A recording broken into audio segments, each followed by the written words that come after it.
de la célébration de la gloire de Dieu, de la grâce de Dieu dans l'éternité. On a parlé de la rédemption, le pardon des péchés, et dernièrement, la sanctification. Maintenant, on va parler de l'onction. Et je vais vous lire le texte en question, c'est Éphésiens. Toujours en Éphésiens chapitre 1.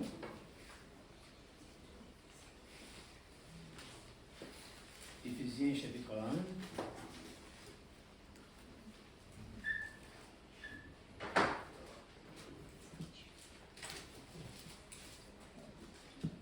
Verset 13-14. En lui, vous aussi, après avoir entendu la parole de la vérité, l'évangile de votre salut, en lui, vous avez cru et vous avez été scellés du Saint-Esprit qui avait été promis et qui constitue le gage de notre héritage en vue de la rédemption de ceux que Dieu s'est acquis pour célébrer sa gloire. Ici, en fait, on parle de l'onction.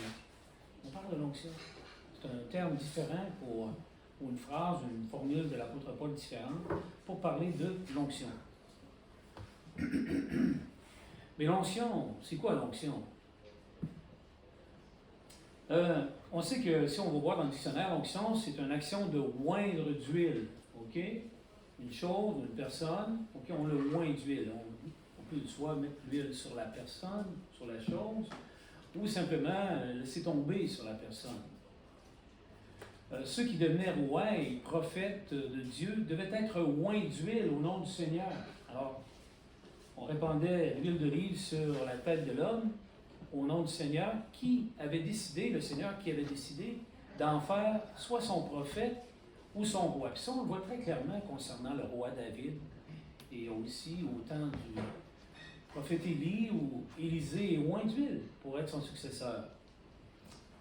Mais le but de cette étude n'est pas de faire un exposé sur l'onction d'huile de l'Ancien Testament, qui était en fait qu'une image dans le fond. C'était juste une image. N'oublions jamais, c'est une image, mais pas une image inutile. Une image utile. Ici, ça va nous dire qui sont ceux que Dieu a oints. Qui sont ceux que Dieu a oints? Alors le but, c'est plutôt de comprendre, de nous aider à comprendre que nous avons été oints du Saint-Esprit. Nous avons été oints du Saint-Esprit. Comme l'a fait, nous avons été oints du Saint-Esprit, comme Dieu l'a fait pour Jésus au moment de son immersion dans l'eau. Au moment de son immersion dans l'eau. Oui, Jésus, quand il a commencé son ministère, il devait être baptisé. Puis on sait que le mot baptisé veut dire immerger. C'est ça que ça veut dire, simplement immerger dans l'eau. N'oubliez jamais cette règle de base. Le mot baptême, le mot immerger veut toujours dire plonger dans l'eau ou immersion dans l'eau. Ça veut tout le temps dire ça, à moins que le contexte utilise le mot comme une figure. Mais ici, on parle vraiment du baptême d'eau. Alors, quand Jésus a été baptisé, il est arrivé quelque chose. En ce temps-là, parut Jean-Baptiste. Il prêchait dans le désert de Judée, les habitants de Jérusalem, verset 5. De toute la Judée, de toute la région du Jourdain, venaient à lui. Et ils se faisaient baptiser par lui dans le fleuve du Jourdain en confessant leurs péchés.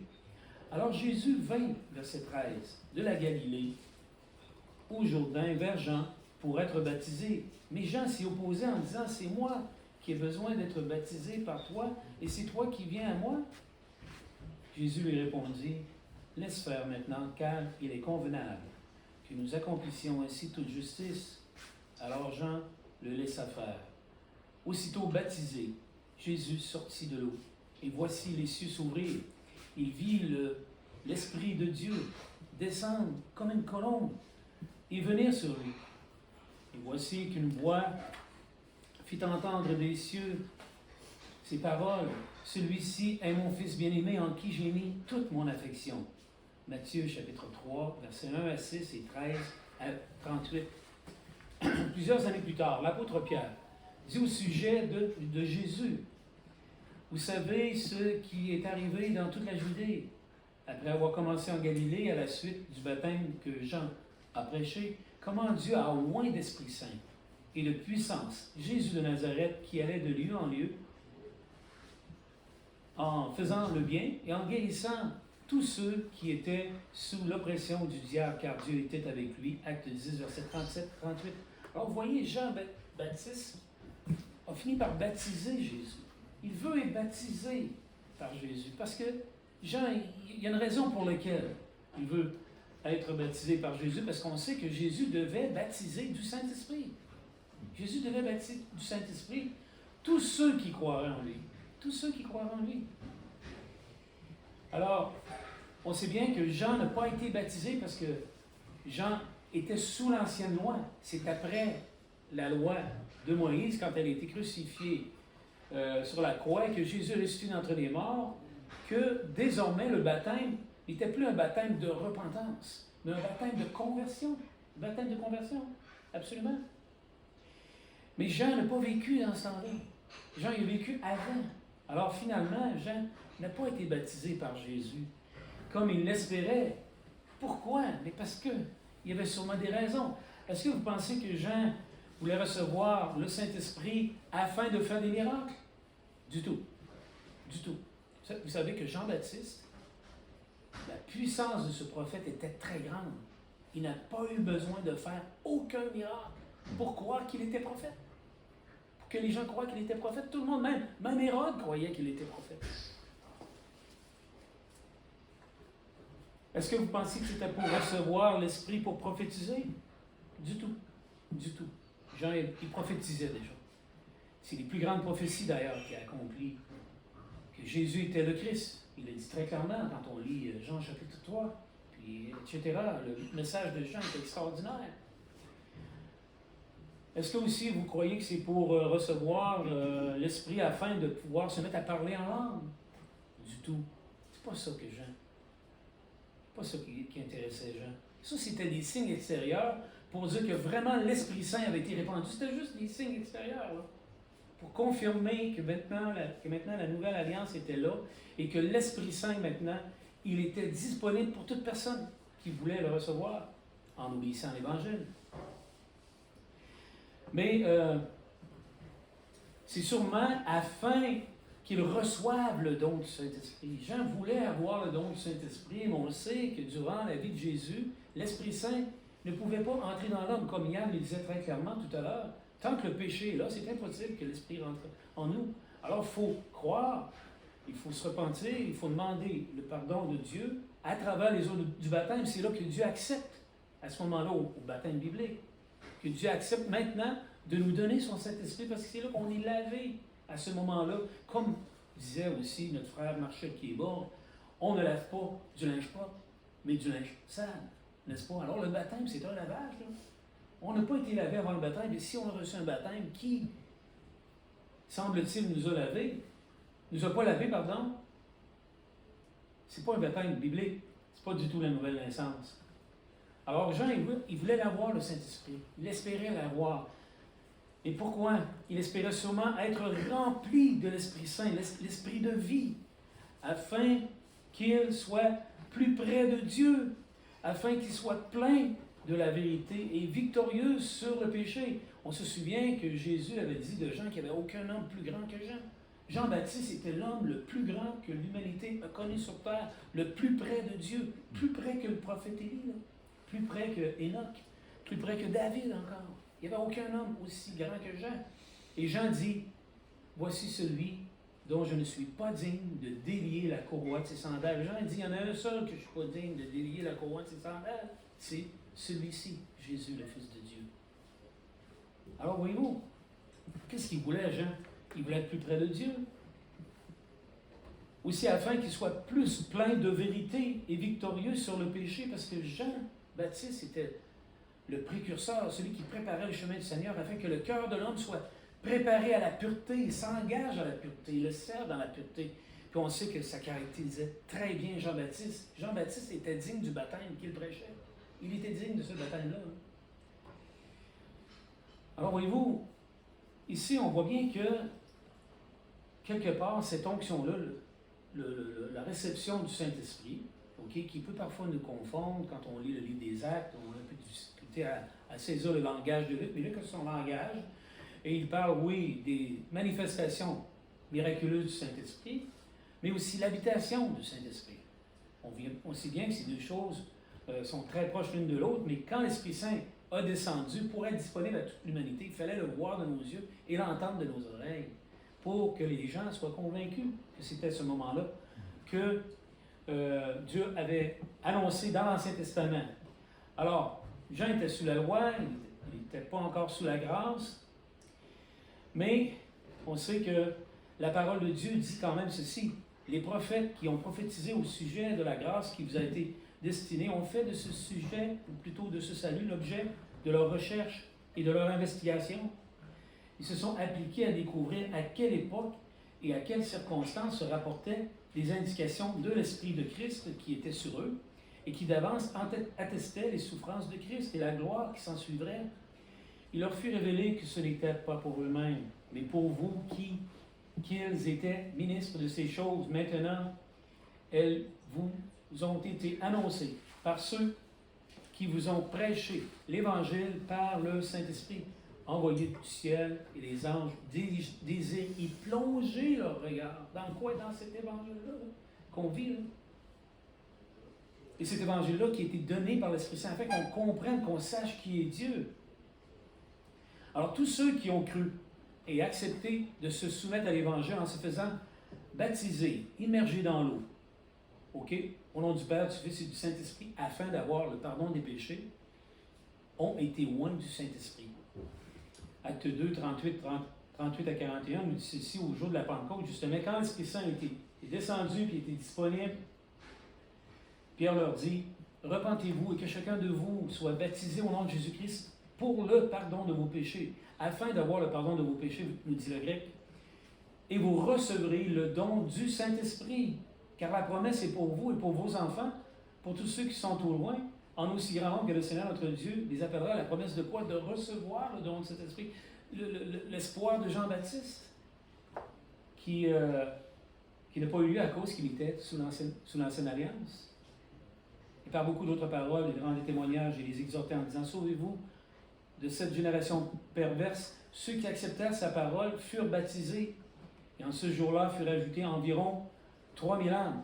Alors voyez-vous ici, 3000 âmes ont été ajoutées au royaume de Dieu, mais aussi 3000 âmes ont reçu le don du Saint-Esprit, l'habitation du Saint-Esprit. On se souvient qu'en Jean 7, Jésus a dit, « Celui qui croit en moi, des sources d'eau vive couleront de son sein. » Jésus dit cela de tous ceux qui croiraient en lui. Il dit cela aussi de l'Esprit que ses disciples allaient recevoir, car l'Esprit n'était pas encore donné, puisque Jésus n'avait pas encore été glorifié. Alors voyez-vous, il fallait que Jésus meure, soit glorifié, et en acte 2, 50 jours après la Pâque, l'Esprit Saint finalement est descendu et a manifesté sa disponibilité à travers l'obéissance à l'Évangile, comme on en parle souvent depuis un certain temps, dans ce processus vers la conversion. Au moment du baptême, c'est le moment parfait pour justement recevoir le don du Saint-Esprit. Non pas que l'eau du baptême fait quelque chose, mais c'est à ce moment-là que Dieu reçoit l'appel du pécheur pour lui dire, « Seigneur, je veux vraiment être lavé, je veux vraiment faire une vie avec toi. » Alors voyez-vous, c'est le pas zéro, le point zéro, le baptême. Alors l'onction de Dieu en Christ est vraiment l'onction aussi du Saint-Esprit sur chacun de ceux qui ont reçu son baptême d'eau. Alors Dieu vous a vraiment donné son Saint-Esprit lors de votre conversion, puis on l'a reçu par la foi. On n'a pas besoin de le sentir, comme on disait tout à l'heure, plus tôt, là, comme Roland disait au tout début. On est dans une époque où il faut que les gens sentent quelque chose pour penser que Dieu est avec eux, mais comment de fois, nous, par nos sentiments et nos feelings, on s'est trompé. Parce qu'on s'attend trop à avoir des feelings. Ce n'est pas des feelings qu'on doit avoir, c'est la vérité, qui n'a pas toujours besoin d'être comprise, mais au moins d'être connue, n'est-ce pas? En lui, vous aussi, après avoir entendu la parole de la vérité, l'évangile de votre salut, en lui, vous avez cru et vous avez été scellés du Saint-Esprit qui avait été promis et qui constitue le gage de notre héritage, en vue de la rédemption que Dieu s'est acquis pour célébrer sa gloire. Alors, après avoir entendu l'Évangile, ils ont cru. Puis on sait que le mot « croire » dans le Nouveau Testament, c'est pas comme les gens d'aujourd'hui croient passivement. Là. Quand on croit, on agit. Alors, quand ils ont cru et ils ont obéi, c'est ça que ça veut dire. Quand Jésus dit « celui qui croira », et qui sera baptisé sera sauvé, mais celui qui ne croira pas sera condamné. Il dit simplement que celui qui ne croira pas, ne se fera pas baptiser, sera condamné. C'est simplement un tout, n'est-ce pas? Parce que la foi sans les œuvres est morte. La foi sans les œuvres est morte. Et les œuvres, ici on parle des actes de foi. Alors si j'ai la foi en Dieu, mais je n'agis pas dans la confiance que j'ai en lui, je prouve que je n'ai pas confiance en lui, ou je ne veux pas avoir confiance en lui. Alors comme Dieu l'a fait pour Jésus à son immersion, Dieu lui a donné le Saint-Esprit. Et c'est là que tout a commencé. C'est là que Jésus a commencé son ministère. Pourquoi que nous recevrions le Saint-Esprit sans l'immersion, alors que Jésus, c'était la justice qu'il le fasse? Voyez-vous, pourquoi que Jésus, lui, doit être baptisé pour avoir l'Esprit Saint? Parce que c'est ça qui était le cas. Hein? Parce que si Jésus n'avait pas été baptisé, il n'aurait pas reçu l'Esprit Saint. Parce que jusqu'à ce jour, il ne l'avait jamais reçu. Dans le sens que Dieu voulait le manifester à travers lui. Là. Ici, je ne veux pas dire qu'il n'était pas en parfaite communion avec Dieu le Père, le Fils, avec Dieu le Père et l'Esprit Saint. Mais ici, Dieu devait montrer un signe extérieur de l'habitation parfaite de Jésus. Et il l'a fait, justement, à travers les eaux du baptême. Et à ce moment-là, il a commencé à faire des miracles et à faire une multitude de choses extraordinaires. Il a davantage révélé la vérité. Mais aussi, il était plein de cette vérité. Alors, Jésus a été baptisé, il a reçu l'Esprit. Quand vous recevez le baptême d'eau selon les Écritures, selon le modèle, selon la bonne chose, vous recevez aussi le don du Saint-Esprit. Alors, en quelque sorte, vous êtes baptisé du Saint-Esprit, vous aussi. Oui, comme je dis, il y a une confusion un peu des fois dans le livre des Actes, mais la descente du Saint-Esprit manifeste simplement que désormais, l'Esprit peut rentrer en nous et nous sommes dans l'Esprit. C'est pour ça que quand on a été baptisé, il dit qu'il nous a transportés dans le royaume de son Fils. Mais dans le royaume de son Fils, c'est quoi l'Esprit qui est là? C'est l'Esprit Saint. Voyez-vous, alors, on est comme ce tison qui, pas ce tison, mais ce tisonnier qui est rentré dans le feu. Puis après un certain temps, le feu est dans le tisonnier dans le feu. Vous avez juste à sortir du feu, puis vous voyez, il est rouge. C'est ça, le chrétien a été immergé d'Esprit Saint en se faisant baptiser. Parce que c'est là où il a fait la demande à Dieu d'une bonne conscience et qui nous sauve à présent, parlant des eaux du baptême en 1 Pierre chapitre 3, 19 à 21. Alors, il dit, regardez ce qu'il dit Paul à ceux qui avaient obéi au baptême. Il dit, car vous êtes tous fils de Dieu par la foi en Christ Jésus, vous tous qui avez été plongés dans l'eau en Christ, vous avez revêtu Christ. Et il n'y a plus ni grec, ni juif, ni grec, il n'y a plus ni esclave, ni libre, il n'y a plus ni homme, ni femme, car vous tous, vous êtes un en Christ Jésus. Et plus tard, au chapitre 4, verset 6, regardez ce qu'il dit. Et parce que vous êtes des fils, Dieu a envoyé dans nos cœurs l'esprit de son Fils qui crie Abba Père. Ainsi, tu n'es plus esclave, mais fils. Et si tu es fils, tu es aussi héritier grâce à Dieu. Voyez-vous comment tout est cohérent, tout se tient parfaitement, toute une continuité constante, sans contradiction, depuis l'Ancien Testament jusqu'au Nouveau Testament. Alors l'onction est pour ceux qui continuent aussi dans le message de Dieu en s'y soumettant pleinement. Alors c'est pas tout. Quand on devient chrétien, on reçoit l'Esprit Saint, mais l'Esprit il habite en nous. Et puis l'Esprit, il nous guide vers sa parole, puis il nous convainc par sa parole, il agit en nous d'une manière qu'on ne peut pas détecter, qu'on ne peut pas voir ni sentir. Jésus a dit, c'est comme le vent, tu ne sais pas d'où il vient, ni où il va, mais l'Esprit, c'est comme ça pour celui qui est né de l'Esprit. Alors, l'Esprit Saint agit en vous, vous ne pouvez pas le sentir, ni le voir. Même, juste un petit exemple, ça arrive des fois qu'on dit ça, je suis certain que ça vient du Saint-Esprit, puis tout à coup, quelques heures plus tard, on voit une contradiction. Non, c'est pas tout à fait ce que je pensais, c'est pas tout à fait ça. Des fois, on arrive trop vite aux conclusions des choses qui se produisent. Là. Plus tard, on se rend compte qu'on avait tort. Pourquoi? Peut-être parce que Dieu veut qu'on se rende compte que nous devons marcher par la foi, même pour les œuvres et les actions du Saint-Esprit dans notre vie. On marche par la parole de Dieu. Alors, comme Paul dit aux Éphésiens, plutôt aux Galates, justement, chapitre 5, il dit « Marchez par l'Esprit, n'accomplirez pas les désirs de la chair. » Alors, au fur et à mesure qu'on fait nos efforts, à se revêtir de Christ, à faire un changement dans notre vie, Dieu, il nous transforme doucement à l'image de Jésus, son Fils. Et Jean-Baptiste, c'est ce qu'il voulait. Jean-Baptiste, il voulait être meilleur qu'il était là. Il voulait performer encore plus, mais il y avait une grosse barrière, c'était la loi. Il fallait passer à la grâce, puis il fallait absolument que Jésus meure sur la croix pour le pardon des péchés et soit glorifié ensuite. Regardez ce qu'il dit l'apôtre Jean, qui était son grand ami. Il dit au chapitre 2, verset 18, « Jeunes enfants, c'est l'heure dernière. Comme vous avez entendu qu'un antéchrist venait, voici qu'il y a maintenant plusieurs antéchrists. Plusieurs antéchrists. Par là, nous reconnaissons que c'est l'heure dernière. Alors, les beaux jours là, de l'Église au tout début là, sont en train de disparaître. Les plus beaux moments de la croissance de l'Église, sans trop d'obstacles, commencent à disparaître. Autrement dit, l'apostasie est déjà en force. Puis on sait que nous sommes tous le fruit de l'apostasie. Avant de devenir chrétien, nous étions tous des apostates. Parce qu'on avait suivi un mauvais évangile. On s'est fait convaincre par toutes sortes d'évangiles, toutes sortes d'esprits et toutes sortes de Jésus de ce monde. Ils sont sortis de chez nous. Ici, il va même parler de des frères qui ont quitté l'Église. Ils sont sortis de chez nous, mais ils n'étaient pas de chez nous. Ils n'étaient pas des nôtres. Puis ici, il parle de plusieurs antéchrists qui sont déjà là. Et puis peut-être qu'ici, il sous-entend aussi qu'il y a un antichrist très puissant, peut-être Néron, peut-être Vespasien ou Domitien et les autres empereurs romains qui étaient vraiment des opposants au christianisme. Peut-être qu'ils sous-entendent ça aussi, parce qu'on sait qu'ils ont connu des moments très, très, très difficiles, les premiers chrétiens. C'était vraiment des anti-Jésus. Vous savez, ici, le mot antichrist, c'est intéressant parce que ça vient du mot oint. Hein. Le mot Christ vient du mot oint. Je crois que c'est Christmas, si je me souviens bien. Et puis, c'est le même mot qu'on utilise pour faire le mot « vous avez été oint ». Ici, il va parler de l'onction, là, justement, Jean. Il dit vous-même, vous avez l'onction, voyez-vous, vous avez été oint. Autrement dit, vous êtes des petits Christ. Évidemment, l'expression petit Christ au Québec, c'est vraiment pas une expression terrible. C'est pas mal blasphémateur. Mais ici, il dit que nous sommes des oints de Dieu, des enfants oints par Dieu lui-même, à cause de notre performance, mais à cause qu'on a cru qu'on obéit à ce qui est écrit là, dans les moindres détails. Alors vous-même, vous avez une onction de la part de celui qui est saint.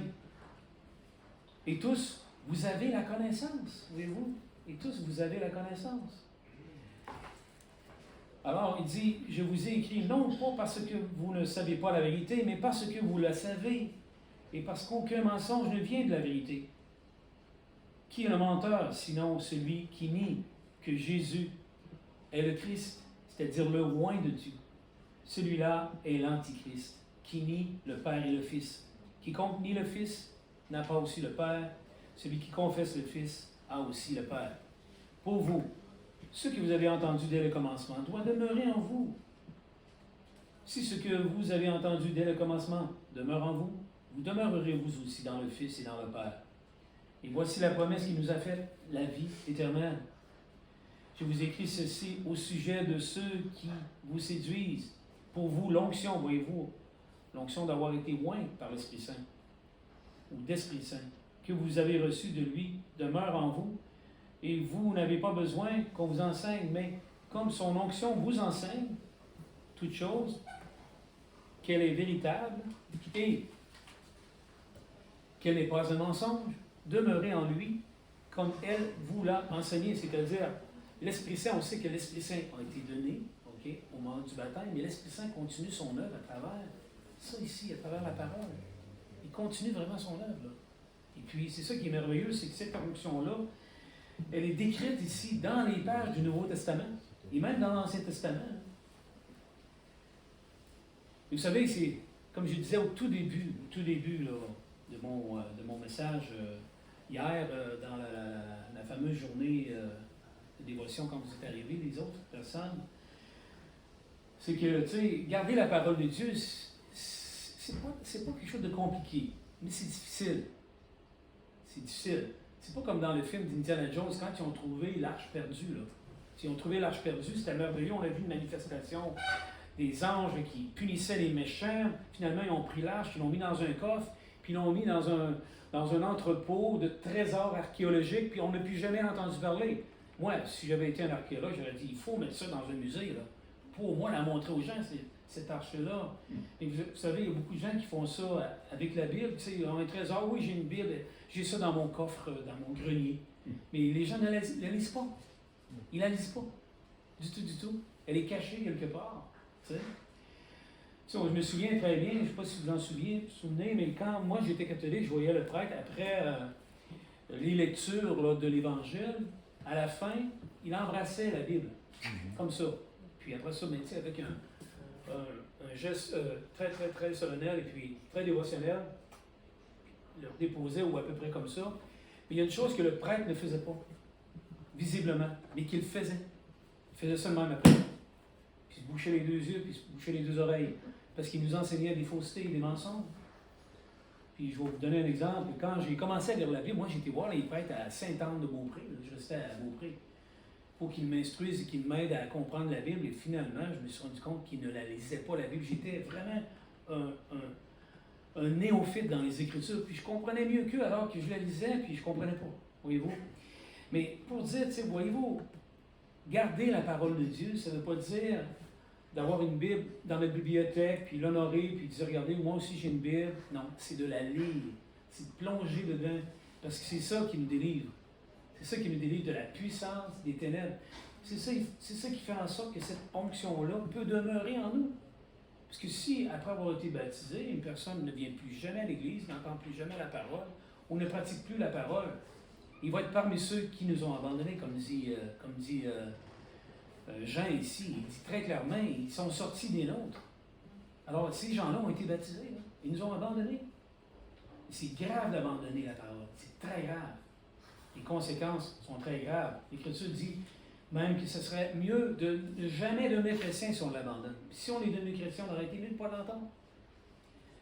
Et tout à l'heure aussi, on entendait une exhortation qui disait qu'on retourne à notre vomissement quand on retourne les affaires du monde, comme disait Senghor. Voyez-vous, il dit maintenant, petits enfants, demeurez en lui, afin qu'au moment où il sera manifesté, nous ayons de l'assurance et qu'à son avènement, nous n'ayons pas honte de lui. Devant lui, pardon, pas de lui, mais devant lui. Il n'est pas honte de nous, autrement dit, devant lui.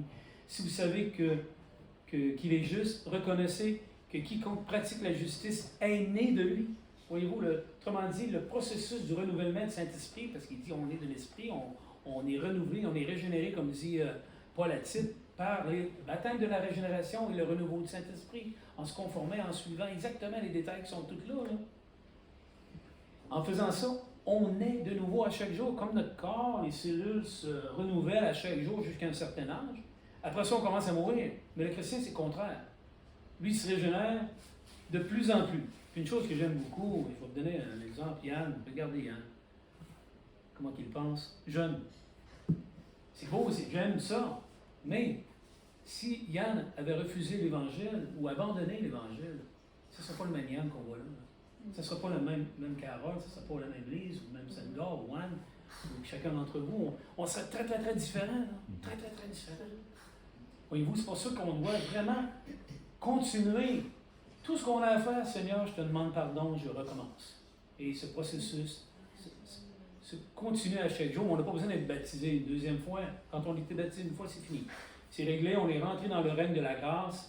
On est seulement qu'à prendre Simon le sorcier, qui avait été baptisé aussi, qui avait fait une bêtise tout de suite en partant, mais tout ce qu'il avait à faire, c'est de se repentir, de confesser. Pensez-vous que c'est pas merveilleux? Dieu nous dit que tant qu'on confesse nos péchés, qu'on reconnaît nos torts, il nous pardonne et nous purifie aussi de tout péché. Ça veut dire qu'on recommence à zéro comme si on était un petit enfant. On est purifié à nouveau comme on était pur au tout début. Alors Dieu, il ne regarde pas en arrière, c'est nous qui regardons en arrière. C'est nous qui avons de la misère à nous pardonner. Paul, il dit, j'ai combattu plus que tous les autres apôtres, vous savez, mais pas moi. La grâce de Dieu, lui, il a laissé le pardon de Dieu l'accompagner quotidiennement, chaque seconde peut-être même. Alors vous voyez, le privilège de la foi chrétienne, c'est pas pour tous ceux qui crient dans le monde, moi je suis chrétien, je suis avec le Seigneur, puis je parle du Seigneur, etc. Non, c'est pour ceux qui ont passé par la nouvelle naissance, ceux qui ont reçu l'onction au moment de leur baptême biblique. Les autres, oui, c'est beau, ils font peut-être certaines choses qui sont bien, puis Dieu va le permettre, mais il ne faut pas transformer l'Évangile le moindrement. Il ne faut pas montrer un autre chemin, puis prendre le baptême comme un accessoire pour une croyance ou une autre. Sinon, je vais vous dire tout de suite, d'aller vous faire baptiser à tous les jours, parce que s'il y a 47 000 dénominations dans le monde qui se disent chrétiennes, ça va vous prendre au moins 47 000 baptêmes pour aller au ciel. Ah oui, c'est pas des blagues. Alors, il y en a un qui est vrai. Il a un seul baptême, comme il y a un seul corps. Alors, voyez-vous, regardez, le privilège de la foi chrétienne, les privilèges de la foi chrétienne. L'élection, l'adoption de Dieu, la célébration de sa gloire, la rédemption, le pardon des péchés et la sanctification sont pour tous ceux qui ont reçu l'onction, ceux qui ont été immergés dans les eaux du baptême pour avoir le pardon de leurs péchés. Si vous n'avez pas fait cela encore, vous avez l'opportunité de le faire aujourd'hui à travers les eaux du baptême qui sont là ici, qui attendent après vous. Souvenons-nous de tout à l'heure, c'est aujourd'hui. Aujourd'hui même. C'est pas demain. Merci de votre attention et puis ça conclut notre réunion. Si vous avez questions ou commentaires, je vous en prie, allez-y, on a quelques minutes et puis on va clore notre rencontre. Il y a René? Oui, René. Oui, Jean, Martin faisait dire aussi le repentir, là, dans le sens que ne faut pas aller se fouetter pour se repentir. Oui, pas payer pour nos fautes. Oui, c'est ça, parce que ça voudrait dire que le sacrifice de Jésus est bien. C'est ça. La repentance, c'est simplement une acceptation du message de Dieu, que ce qu'on vient de faire est mal et je le regrette. Je veux faire maintenant ce que Dieu veut que je fasse. Alors, quand il dit repentez-vous et convertissez-vous, c'est un processus quotidien. Là.